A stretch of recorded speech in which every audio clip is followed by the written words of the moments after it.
eta is given as intrinsic impedance. Eta is equal to E naught by H naught. So it's normally a complex quantity and it has a unit ohm. For deriving the Maxwell's equations in harmonic field, so as to determine eta, you are writing del cross is equal to minus j omega mu h. You start from there. So E is a function of z and t. So the real part of, you take it as E naught e raised to minus gamma z e raised to j omega t ax. So why is this term coming here? In terms of harmonic field you are writing. So E naught is the amplitude, e raised to minus gamma z, where gamma is a propagation constant, is traveling along the z direction, e raised to j omega t to indicate it is a harmonic field, time varying field. Ax is the direction of the electric field. So del cross E means you are taking, as usual, you know the basics. So it is a determinant of Ax, Ay, y, z, dou by dou x, dou by dou y, dou by dou z. Ex has only x component, y and z components are taken as 0. So del cross E, how will you get? Del cross E is nothing but Ax component, it will be 0. Ay component, it will be Ay into dou by dou z of Ex. And Az components,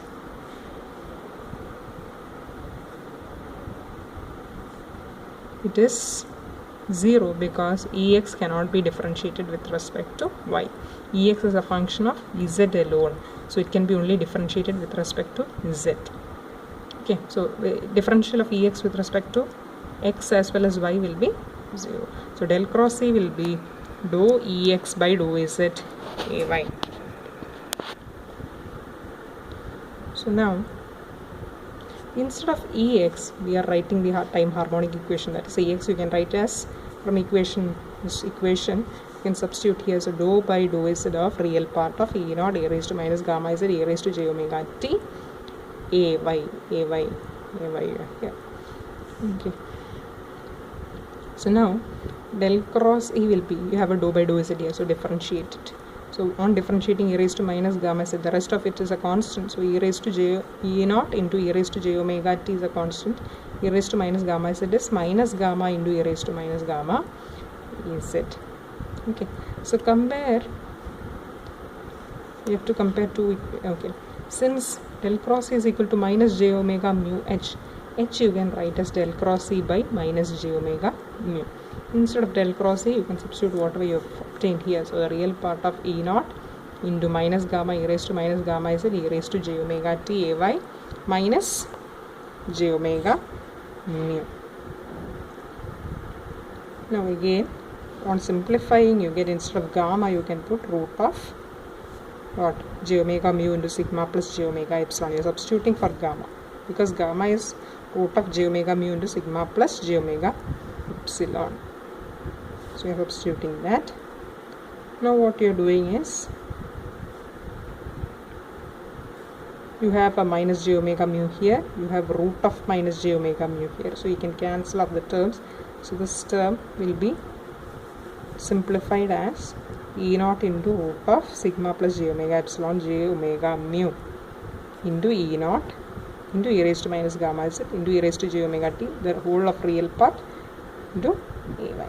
So from this you have now obtained an equation for H. You have an expression for E over here. So intrinsic impedance eta will be E naught by H naught, or E naught by, what is H naught? Magnitude alone. Magnitude alone is this much, right? So E naught into root of sigma plus j omega epsilon by j omega mu. Cancelling of these terms, you get intrinsic impedance is equal to root of j omega mu by sigma plus j omega epsilon, or eta angle theta n, or in exponential terms you can write magnitude of eta into e raised to j theta n. Gaussian dielectric, sigma is very much less than omega epsilon, so you can neglect the sigma term. So you get root of j omega mu by j omega epsilon. J omega get cancelled, so root of mu by epsilon.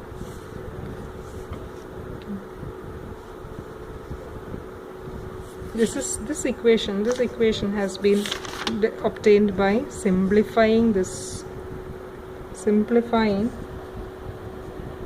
term by taking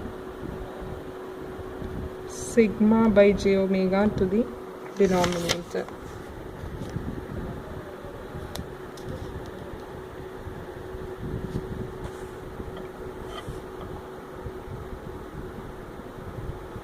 Okay, and tan 2 theta n is equal to sigma by omega epsilon. It's the magnitude and this is the angle. You just need to know it like that. No need to know how it is being derived. Okay. Now H, magnetic field density, is real part of E naught by, instead of those big terms, you can just write it as a magnitude of eta into e raised to minus gamma z, e raised to j omega t, e raised to j theta n. So you have to note that in electric field there was only the component real part of E naught, e raised to j omega t, e raised to minus gamma z into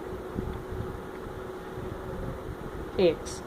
Now in magnetic field you have real part of E naught by the intrinsic impedance, magnitude of intrinsic impedance eta into e raised to minus gamma z, e raised to j omega t into, there is a phase shift.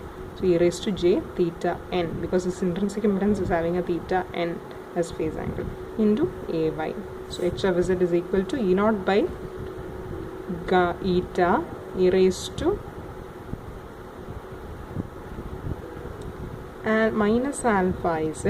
Okay, you are splitting the components into e raised to j omega t, you are writing as cos omega t plus j sin omega t. Similarly, gamma, you minus gamma, you are splitting it as alpha plus j beta and taking e raised to minus gamma z as cos gamma z plus j sin gamma z. So simplifying all those terms, you are taking e raised to minus alpha z outside and then simplifying. So you get cos omega t minus beta z minus theta n into ay. So this is the expression for intrinsic impedance in terms of electric field and magnetic field intensity.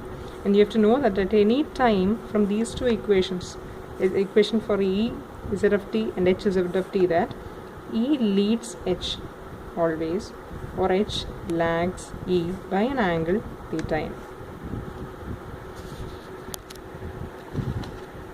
Next is wave velocity. Wave velocity is given by u, that is equal to omega by beta. Wavelength lambda of the wave is given as 2 pi by beta.